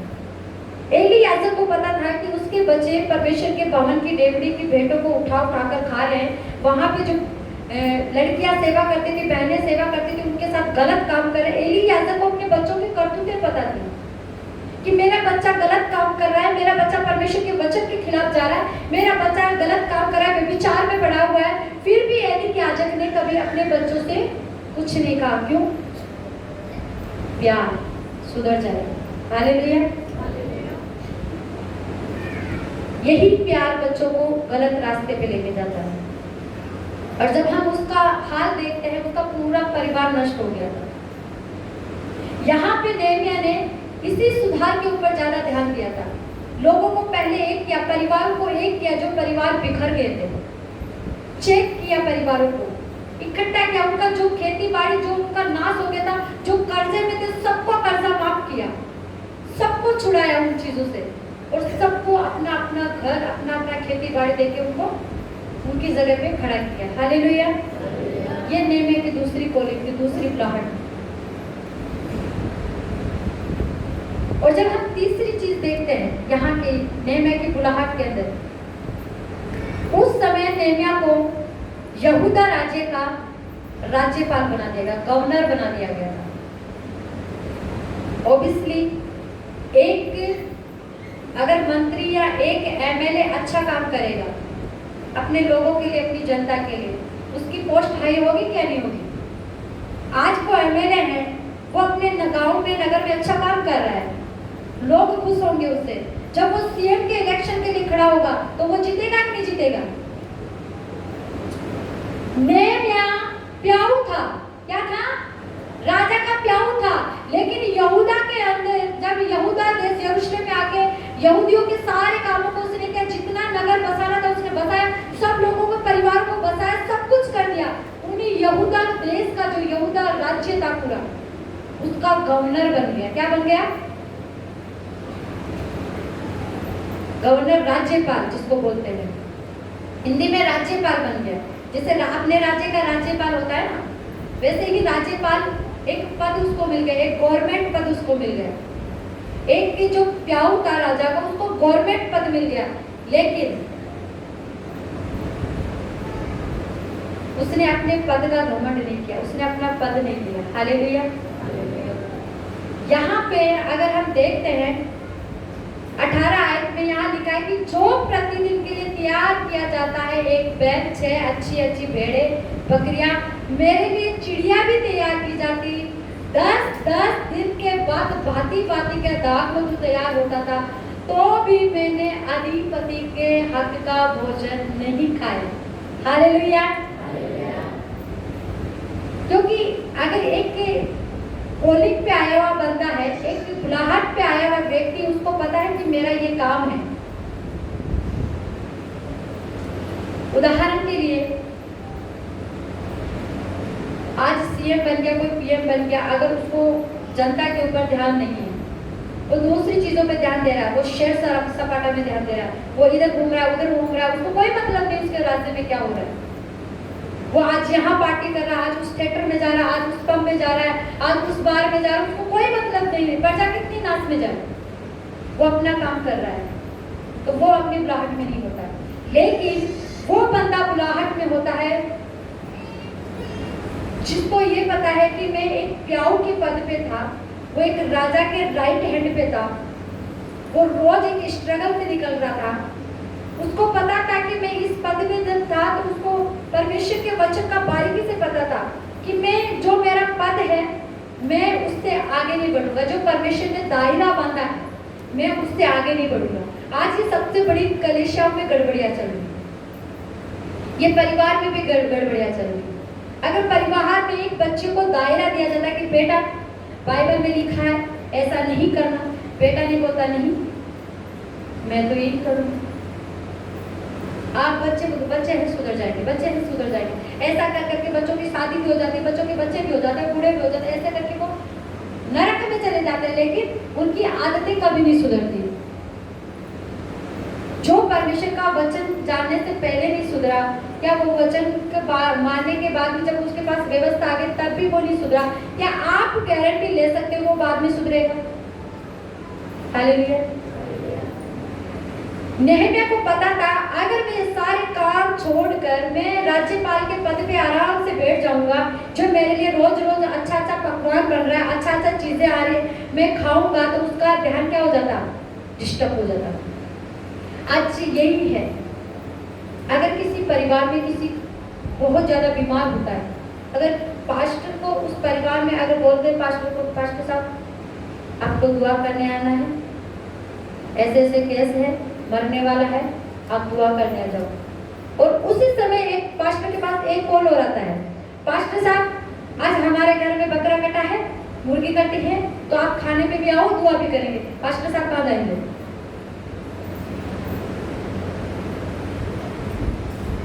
वो उस दुखी व्यक्ति के पास नहीं जाएगा, वो उसके पास जाएगा जहाँ पे क्या हो रहा है, क्योंकि वो कॉलिंग से भटक चुका है, वो परमेश्वर का दास कॉलिंग से भटक चुका है, इसके लिए उसको क्या दिख रहा है? हाँ, तो दुआ तो वहां पे भी होनी, वो बीमार व्यक्ति को नहीं बुला लेते हैं, खाना भी हो जाएगा, दुआ भी हो जाएगी, संगति भी हो जाएगी। हालेलुया। ये सबसे बड़ी गड़बड़ियां आज कलीसिया में हो रही है, सबसे ज्यादा पास्टर्स का गिरने का कारण यही है। हालेलुया। नेहमिया को पता था अगर मैं अभी अपना ध्यान खाने पीने में इन चीजों पे लगाऊंगा तो डेफिनेटली मैं ये कामों को कभी नहीं कर पाऊंगा, इस नगर का जो बचा हुआ काम है मैं कभी नहीं कर पाऊंगा। इसलिए उसने सब कुछ छोड़कर अपने उसी प्याऊ के पद को याद में रखते हुए, एक गवर्नमेंट पद आने के बाद भी उसको साइड में रखकर, एक पार्टी चल रही है, डीजे चल रहे हैं, सब कुछ सेलिब्रेट हो रहा है, उनको साइड में रखकर वो परमेश्वर का काम कर रहा है। हालेलुया। वो है असली बुलाहट परमेश्वर की। हालेलुया। जिस अगुवे को ये पता हो कि मैं कल कहां से निकला था और मुझे किस कॉलिंग के साथ खड़ा है, उसको कॉलिंग का पता, अपनी बुलाहट का पता है, वो कभी अपनी बुलाहट से भटकेगा नहीं, वो कभी भी अपने रास्ते से भटकेगा नहीं। अगर मुझे पता है कि मुझे आईएएस बनना है, मुझे पता है कि मुझे डॉक्टर बनना है, तो मैं फालतू में इधर उधर कोचिंग लेके फालतू में 2 साल 3 साल वेस्ट करके मुझे क्यों टाइम पास करना है? जो टाइम मुझे पता है कि मुझे नीट की तैयारी करनी है, 1 साल की मुझे अच्छा मेहनत करनी है, जब नीट पास आउट हो जाएगा तो मेरा डायरेक्ट सिलेक्शन हो जाएगा, तो मैं इतनी क्यों झंझट करूँ? हालेलुया। हमारी बुलाहट क्या है। आपको पता है, आप एक पत्नी है, आपको पता है मुझे अपने परिवार को बनाना है, मुझे अपने घर में रहना है। अगर मेरी शादी हो चुकी है तो मेरा ससुराल ससुराल नहीं, मेरा परिवार है, मुझे उसको ही बनाना है, मुझे उसके अंदर ही रहना है, उसके परिवार को ही जोड़ना है, उनके परिवार के अंदर ही रहकर सारे काम करना है। तो बार बार अपने मायके में फोन कर करके अपनी सासू से, अपनी माँ से क्या बातें करती है, अपने बार बार परिवार वालों से कांटेक्ट क्यों रखती है, बार बार आज शादी है कल ये है, आप बार बार भाग के मायके में क्यों जाती है। आपको पता है आप परिवार के अंदर भाई है, आपको पता है मुझे अपने बच्चों को सही शिक्षा देनी है, फिर आप अपने बच्चों से क्यों नहीं हिसाब लेते, आप अपने बच्चों से क्यों नहीं पूछते कि बेटा तूने इतने पैसे काहे में खर्च किया, बेटा तू वहां क्यों जा रहा है। हमसे बच्चा आके पूछता है पापा आज ये गाड़ी लेके मैं शादी में जाऊँ, बेटा जा, आज तू शादी में नहीं जाएगा। पिछले मीटिंग पे सुशीला बहन बोल रही थी कि हमारे पापा ने कहा हम पहले वो शादी में जाते थे, हम शादी में नहीं जाते तो हमारे पापा बोलते तेरी शादी में कौन आएगा। ये अच्छा वाला डायलॉग है, मैंने इसको सेट कर लिया इसलिए मैं याद रखूंगी। तो मैं उनसे ये कहूंगी कि आपकी शादी में आप में वो 4 लोग आए ना आए, ये कलीसिया आपके लिए हमेशा के लिए खड़ी रहती है। हालेलुया। इसलिए अपने बच्चों को जानबूझकर गलत डायरेक्शन में नहीं, पापा मैं डीजे के साथ जा रहा हूँ, मैं डीजे भी सीख लूंगा, थोड़ा डीजे भी साथ रह लूंगा। पापा को जब ये पता है उसमें सब कुछ अन्य जाति होता है, वो अपने बच्चे को खुशी खुशी 4 पैसे घर में आ रहे, क्या है 4 पैसे घर में आ रहे। आपको पता है आपका बच्चा नशा करता है, आपको पता है आपके बच्चे की संगति गलत है, पापा पैसे दे दो गाड़ी में पेट्रोल डलाना है। क्या सच में उसने पेट्रोल डलाया गाड़ी में? गाड़ी में नहीं, उसने अपने अंदर डाला है। हालेलुया। ये सब कुछ जानते हुए भी हम अपने बच्चों को कभी सवाल नहीं करते, क्यों? हमारा बच्चा है सुधर जाएगा, शादी के बाद सुधर जाएगा। जो शादी से पहले नहीं सुधरा वो शादी के बाद क्या सुधरेगा। और सबसे बड़ी बात जिसके पास व्यवस्था होती है, आज कई परिवार इसलिए टूटे हुए। नेहमिया को अपना काम पता था कि मुझे क्या काम करना है। अगर आपको पता है, एक आर्मी वाले व्यक्ति को पता होता है कि जब वो सुबह जो ड्रेस पहनता है, जो आर्मी का उसका एक ड्रेस कोड होता है, जब वो सुबह पहनता है और उसकी जब 24 या 12 घंटे की ड्यूटी होती है, जो भी उसकी ड्यूटी होती है, वो बीच में ना तो अपना जूता उतारता है, ना अपने शर्ट के बटन खोलता है, ना अपनी गन उतारता है, चाहे वो रेगिस्तान में हो चाहे बर्फीले देश में कहीं पे भी हो, वो उसी ड्रेस कोड में होता है जब तक उसकी ड्यूटी कंप्लीट नहीं हो जाती, जब तक उसका काम पूरा नहीं हो जाता। आप फौजी को पूछ ना करें क्या कर रहे हैं आप, क्या बुलाहट है आपकी और क्या कर रहे हैं हम। Hallelujah, hallelujah, hallelujah. नेहमिया ने इन छोटी छोटी बातों पर सुधार किया था। नेहमिया ने सिर्फ नगर बना के छोड़ नहीं दिया। जब ये सब कुछ समाप्त हो गया और जब नेहमिया वापस अपने राजा के पास चला गया, गवर्नमेंट सर्विस, हमारे बीच में पास्टर खेल सिंह है, जो वो परमेश्वर का वचन सीखने के लिए बाइबल कॉलेज जाने वाले थे, तो उसने आके हमसे डिस्कशन किया कि उनका सिलेक्शन हो गया था, उनका शायद आर्मी का कुछ पोस्ट था, वहीं पे भी कुछ सिलेक्शन हुआ था। तो उन्होंने डिस्कशन किया, हमने एक ही चीज बोली, परमेश्वर से पूछे परमेश्वर क्या करना चाहता है। उनके पास कॉलिंग थी, वो 3 साल तक अपनी कॉलिंग पे अड़े रहे। गवर्नमेंट पद को छोड़कर उन्होंने परमेश्वर के काम को करना पहले चाह लगा।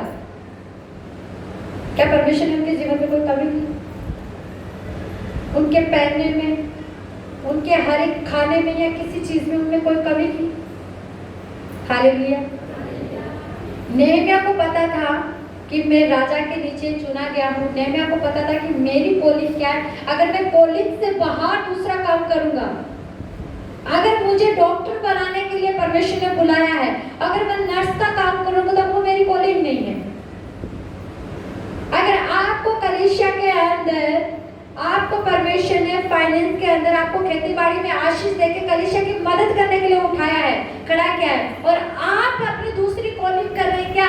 अपना घर में बिजनेस खड़ा कर रहे हैं, अपना घर बना रहे हैं, अपने बच्चों को बना रहे हैं, सब कुछ बना रहे हैं, आप परमेश्वर की बुलाहट से भटके हुए हैं। हालेलुया। अगर एक बिजनेसमैन का इंटरेस्ट टाइल्स बनाने में, एक बिजनेसमैन का इंटरेस्ट आर्टिकल चीजें बनाने का, अगर वो दूसरी चीजों के अंदर बोलेगा कि मैं इसके साथ ये बिजनेस भी ओपन कर लूंगा तो अच्छा रहेगा, बेस्ट ऑफर आते हैं और उसका दिमाग क्या हो जाता है? भटकने लग जाता है। अगर नेहमिया अपने गवर्नमेंट पद को चुन लेता और प्याऊ के पद पे वापस चला जाता तो शायद परमेश्वर उससे कभी बात नहीं करता और कभी इतना बड़ा नगर बनाने के लिए उसको नहीं बुलाता, कभी इतने लोगों को जोड़ने के लिए, उनको खड़ा करने के लिए वापस नहीं बनाता। हालेलुया। अपनी बुलाहट पे ध्यान दो। हालेलुया। इसलिए जो परमेश्वर ने दिया है उसमें खुश रहना सीखे। जो परमेश्वर ने स्थान दिया है उसको विश्वास के साथ और पूरी ईमानदारी के साथ पवित्रताई में रहकर उस काम को करें।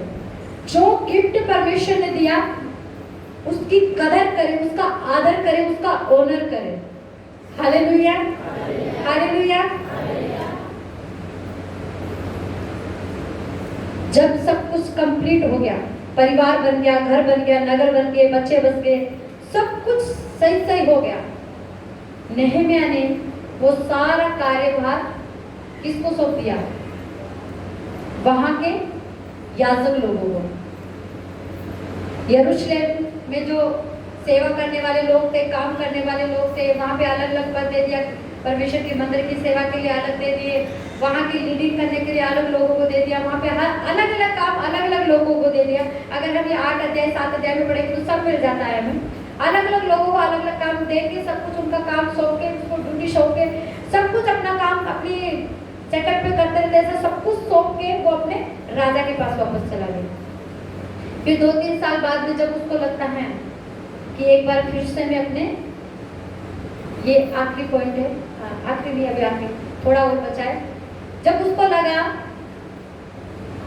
कि अब मैं एक बार अपने परिवार से मिलके आता हूँ कि सही में मेरा परिवार आना चाहिए, कोई कमी तो नहीं है, कुछ और तो कोई कमी नहीं है जो मैं कुछ कर सकता हूँ उनके लिए या कुछ बना सकता हूँ उनके लिए, या कुछ और भी तो गरीब लोग नहीं है या कुछ अनाथों को सुधी, ये सब कुछ चेक करने के लिए वापस जब नेहमिया आता है थोड़े टाइम बाद में।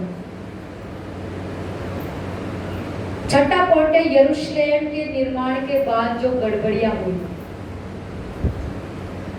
नेहमिया ने बुलाहट के अकॉर्डिंग सारा काम किया, अपनी सेवा को पूरा कंप्लीट किया, लोगों को व्यवस्था के बारे में सिखा दिया, लोगों को एक कर दिया, नगर बसा दिया, सब कुछ उनके घर बसा दिए, सब कुछ उनकी जिम्मेदारी उनको सौंप कर कहाँ चला गया?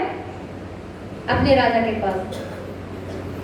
जब हम गुजरात काम करने जाते हैं तो पीछे अपने बच्चे या कोई भी फैमिली मेंबर हो तो उनको परिवार की जिम्मेदारी सौंप के जाते हैं कि नहीं जाते?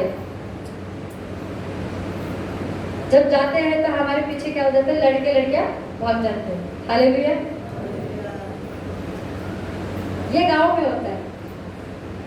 एक परिवार जब एक माता पिता अपने बच्चों को, अपने बहुओं को जिम्मेदारी सौंप के जाते हैं कि अब मैं गुजरात जा रहा हूँ काम करने के लिए, अब परिवार की जिम्मेदारी तेरी है, मैं सब कुछ राशन जो भी तुमको चाहिए, तुम्हारी पढ़ाई का एडमिशन, तुम्हारी नौकरी, तुम जो कुछ भी तुमको सब कुछ देके जा रहे हैं, तुम आराम से रहना, आनंद से रहना, खुशी से रहना, ये सब कुछ बोल के वो गुजरात चले गए अपने काम धंधे पे। जब वापस वो अपना काम धंधा खत्म करके वापस आए तो घर में आके क्या देखते हैं?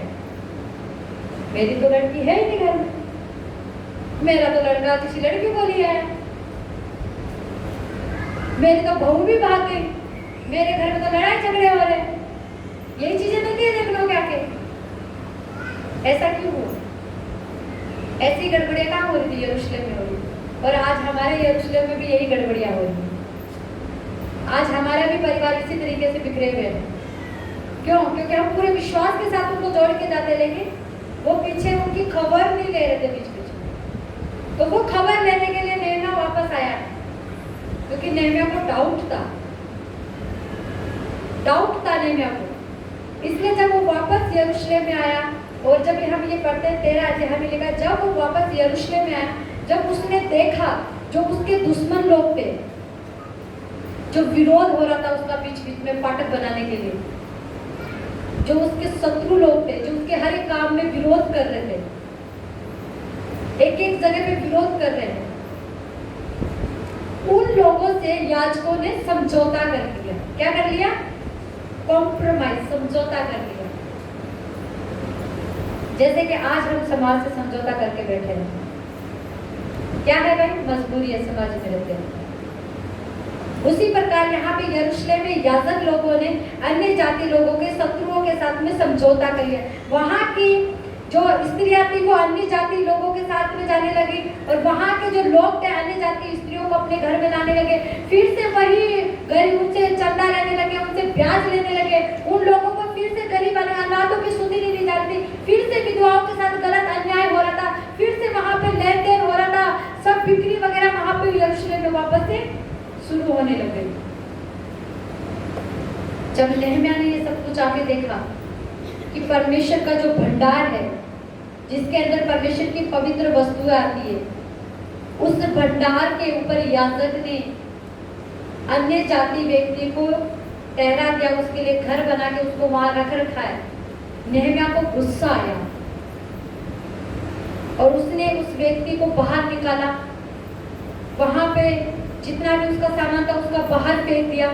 जब वो आगे जाके देखा, उसने देखा कि वहां पे लोग बिगड़ चुके हैं, अन्य जातियों में जा चुके, खा रहे हैं, पी रहे हैं, शादियां कर रहे हैं, सब कुछ चीजें शामिल हो रही, इक्वल हो रही, सब कुछ अन्य जातियों की तरह हो रहा है। यहाँ एक चीज लिखी है, पर बड़ी अच्छी चीज, नेहम्याह ने उन लोगों को पिटवाया। किनको? याजकों को।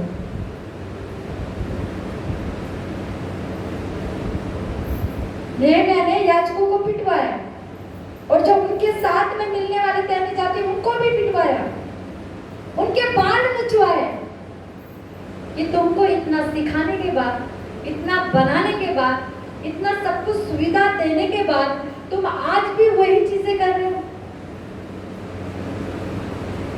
नेहम्याह ने फिर से उनको वापस से बनाया, सेकंड बार फिर से वापस से उन लोगों को सुधारा, फिर से परमेश्वर के सुधार, उनकी आत्मिक चीजें उनको सिखाए, फिर से उनको परमेश्वर के वचन के बारे में सिखाया, फिर से उनका हक वापस से उनको दिया।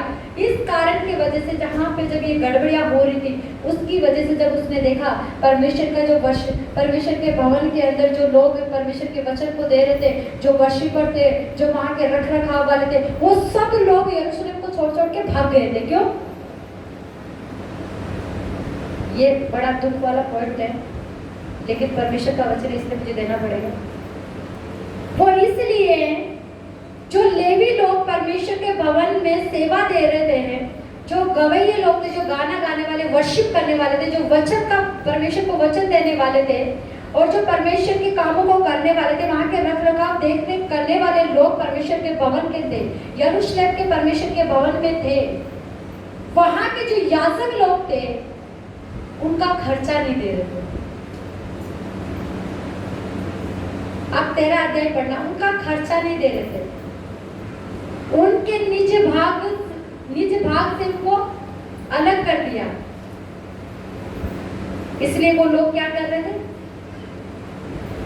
परमेश्वर के भवन से भाग रहे थे, परमेश्वर की सेवा से भाग रहे थे। क्योंकि बाइबल के अंदर लिखा है, दावते वाले बैल का तुम मुंह मत बांधना, मतलब मजदूर को उसकी मजदूरी मिलनी चाहिए। अगर आज हम यहाँ पे परमेश्वर के भवन में खड़े हैं, तो मैं परमेश्वर के दास से, परमेश्वर का दास खुद भी सैलरी नहीं लेता, मैं भी सैलरी नहीं लेती, बट यहाँ पे जितने भी सेवा करते हैं उन सबको चर्च खर्चा देती है, जिसको आप पॉकेट मनी बोलते हैं, जिसको जेब खर्चा बोलते हैं। चाहे वो किराया हो, चाहे कभी उनको जरूरत पड़ने पर अगर उनकी मदद करनी हो तो वो चर्च उनको हेल्प करती है। चाहे वो अनाथ हो, चाहे उनकी पढ़ाई को लेकर हो, कुछ भी हो, ये चर्च हेल्प करती है। इसलिए आज ये चर्च आशीष से ब्लेस्ड है। हालेलुया। अगर मैं इनमें से किसी को अगर इनको मुझे पता हो कि इस बहन की ये डिजायर है, ये बहन सेवा कर रही है परमेश्वर के प्रति पूरी विश्वास के साथ, निष्ठा के साथ है, वो वॉलेंटियर अपनी ड्यूटी कर रहा है। अगर आप प्राइवेट सेक्टर में जाते ये ड्यूटी करते, इसको 5-6 हज़ार मिलते, आराम से खा सकते थे, लेकिन वो परमेश्वर के वचन के साथ खड़ी है, परमेश्वर का वचन पूरा कर रही है, परमेश्वर की सेवा कर रही है। अगर मैं उसको उसके आने जाने का किराया भी नहीं दूं तो परमेश्वर क्या मुझे देगा? यहाँ पे यही गड़बड़ियां हो रही थी। नेहम्याह खुद ही सेवक नहीं था, वो परमेश्वर ने उसको बुलाया था एक नगर बनाने के लिए, एक नगर को स्थापित करने के लिए। ये सब कुछ जब नेहम्याह ने सब कुछ सेट कर दिया, सब कुछ सिखा दिया, सब कुछ उनको समझा दिया, थोड़े दिन उन्होंने उन लोगों को रखा चल रहा है, अच्छा है। और जब उनकी याचकों को लगा अरे यार इनको तो 100 रुपए मिल रहे, ये 200 रुपए रहता है, पेट में तो कुछ बचा ही नहीं, पेट की बाटी तो खाली होती है, दिखा रही, मेरे घर का कैसे खर्चा कैसे चलेगा, मेरे बच्चों को मैं कैसे पढ़ाऊँ, उनकी शादी कैसे होगी, वो ऐसे देखने लगे। और जो लेवी लोग, जो परमेश्वर के आराधक लोग थे, सेवा करने वाले थे, सब परमेश्वर के भवन को छोड़कर चले गए। फिर वो अन्य जातियों से शादियां करने लगे, फिर वो बिगड़ गए। इसलिए नेहम्याह ने उनको पिटवाया, उनको ताड़ना दी, उनको डांटा, उनको हर चीज से, उनको हर वचन की ताड़ना से उनको समझाया।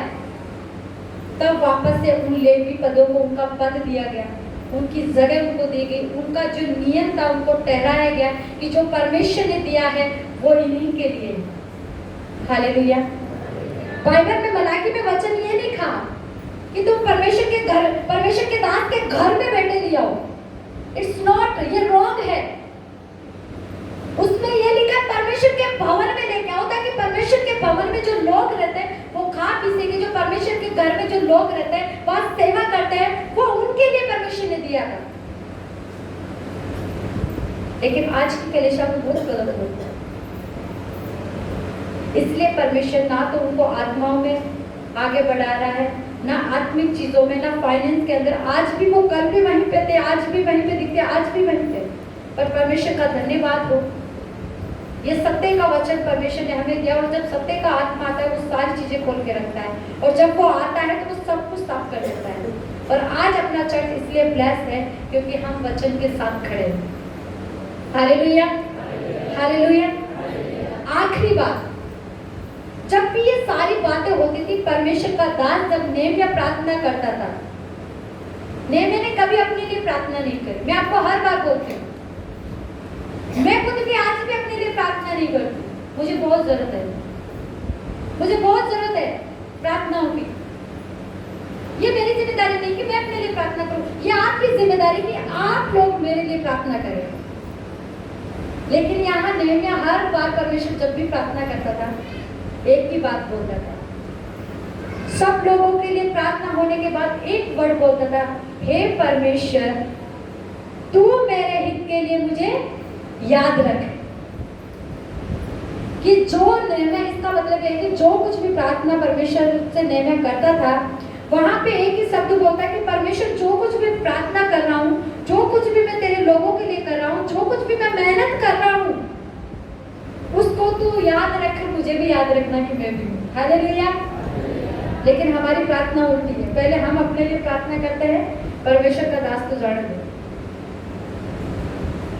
समझ में आया आपको? हालेलुया। किसको बनाना है? यरूशलेम को बनाना है। किसको बनाना है? और वो यरूशलेम कौन है? हमारा घर। अगर आप पास्टर है तो आपकी कलीसिया, अगर आप बिजनेसमैन है तो आपका बिजनेसमैन, अगर आप कृषि चलते हैं, खेती करने वाले हैं तो आपकी खेती आपका यरूशलेम है। आपको उसको बनाना है, और बनाने के लिए आत्मा परमेश्वर आपको अगुवाई करेगा अगर आप परमेश्वर से मांगेंगे।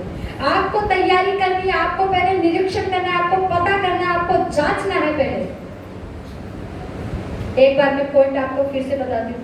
पहला पॉइंट, परमेश्वर की बुलाहट नेहम्याह के जीवन में क्या थी?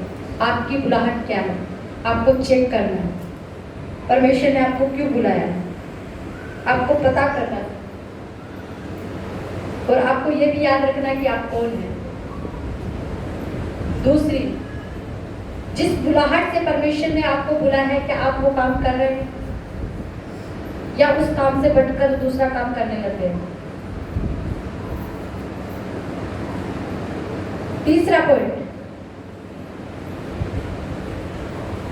अगर परमेश्वर ने हमें जो काम दिया है, क्या मैं अकेला उस काम को करूं या अपने साथी भाइयों को, सबको वो काम का भार अलग अलग सबको देना है? जो काम परमेश्वर ने मुझे दिया है, जो बुलाहट परमेश्वर ने मुझे दी है, उस बुलाहट में मुझे सिर्फ अकेले को खड़ा नहीं रहना है। उस बुलाहट में जो लोग काम कर सकते हैं, उन लोगों को खड़ा करना है। हालेलुया। चौथी बात, अगर आप परमेश्वर का काम कर रहे हैं, परमेश्वर की योजनाओं को कर रहे हैं, अगर आप एक परिवार को चला रहे हैं, अगर आपका हार्ट डिजायर है कि आप एक हस्बैंड वाइफ अपने परिवार को चला रहे, पति पत्नी अपने परिवार को चला, आपको वहां से स्वार्थ मत रखे, आप निस्वार्थ। बिना लालच, बिना लोभ, बिना अपने लिए कुछ ना करके, सब कुछ अपने परिवार के लिए करें, सब कुछ अपनी कलीसिया के लिए करें, सब कुछ अपने लोगों के लिए करें, सब कुछ अपने हित के लिए परमेश्वर के आगे सौंप दे। हालेलुया। चौथी बात, सताव में खड़े रहना है। नेहमिया का भी सताव हुआ जब उसने योजना बनाई थी यरूशलेम को बनाने से, वहीं से सताव शुरू हो गया था। जब उसने निरीक्षण किया था, उससे पहले से उनको पता चला कि हाँ ये बंदा आ गया है यरूशलेम के अंदर, वो पूरा मानने लगे थे, वहीं से सताव शुरू हो गया था। और जब तक पूरा यरूशलेम नहीं बना था तब तक सताव चला था। खड़े रहना है। नेहमिया खड़े रहा, एक आर्मी ऑफिसर की तरह। उसने हमेशा अपने आर्मी ड्रेस को, अपने कपड़ों का, मतलब अपने आत्मिक हथियार को कभी नीचे नहीं गिराया। वचन के साथ, प्रार्थना के साथ, उपवास के साथ वो खड़ा रहा निस्वार्थ। उसने अपने हक का खाना नहीं खाया, उसने अपने हक के कपड़े नहीं पहने, उसने अपने हक के हवाईदार कमरे में नहीं सोया, वो अपने हक की नींद नहीं लिया, वो अपने हक के लोगों के बीच में नहीं गया, वो पार्टीज में नहीं गया, वो सेलिब्रेशन में नहीं गया, लेकिन परमेश्वर की सेवा के अंदर खड़ा रहा। हालेलुया। मदद करनी है लोगों की, एक करना है लोगों को जो आज भटके हुए अंधकार में, जिनके पास आज वचन नहीं है, उनको परमेश्वर का वचन देना है। नेहमिया ने एक किया। हमारे आग्रह जो काम है, अपने लोगों को एक करना है। आज हमारे रिश्तेदार में परमेश्वर का वचन नहीं, प्रार्थना करो, वचन को सुनाओ, अपनी गवाही दो। हमें बैठे नहीं रहना है, हमें स्वार्थी नहीं बनना है। हमने पाया है, हमें दूसरों को देना है। उन लोगों को भी ज्योति के अंदर लेके आना है, उन लोगों के परमेश्वर के पास लेके आना है। अपने परिवार की गड़बड़ियों को निकालना है। अगर कुछ हम लोगों को सिखा रहे हैं, जो वचन, जो व्यवस्था हम लोगों को सिखा रहे हैं, अगर उसका पालन हम खुद नहीं कर पा रहे, आप सिखाना बंद कर दो। अगर आप परमेश्वर के वचन के अंदर कह रहे हो कि चोरी करना पाप है, व्यभिचार करना पाप है, आप लोगों को सिखा रहे हो और आप खुद भी वही कर रहे हो। आप बाइबल में लिखा है कि तू अन्य जाति में अपने बेटे बेटियों को मत देना, अपनी बेटियों के लिए बेटों को मत लाना, और अपनी बेटियों को अन्य जाति में मत देना। अगर आप कलीसिया को सिखा रहे तो आप भी ना करें। ये मैं नहीं कह, अपने में की किताब उठा के पढ़ लो जो पढ़े लिखे। निस्वार्थ सेवा करनी है परमेश्वर की। आखिरी बात, जब भी प्रार्थना करनी, अपने लिए नहीं, लोगों के लिए प्रार्थना करके एक शब्द बोलना, परमेश्वर मुझे याद रखना।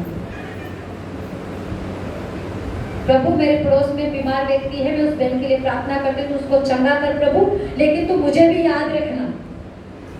प्रभु मेरा बिजनेस फलवंत नहीं हो रहा है, परमेश्वर वो मेरा जो भाई का बिजनेस है प्रभु, तू उसको फलवंत कर दे, बस मुझे याद रखना।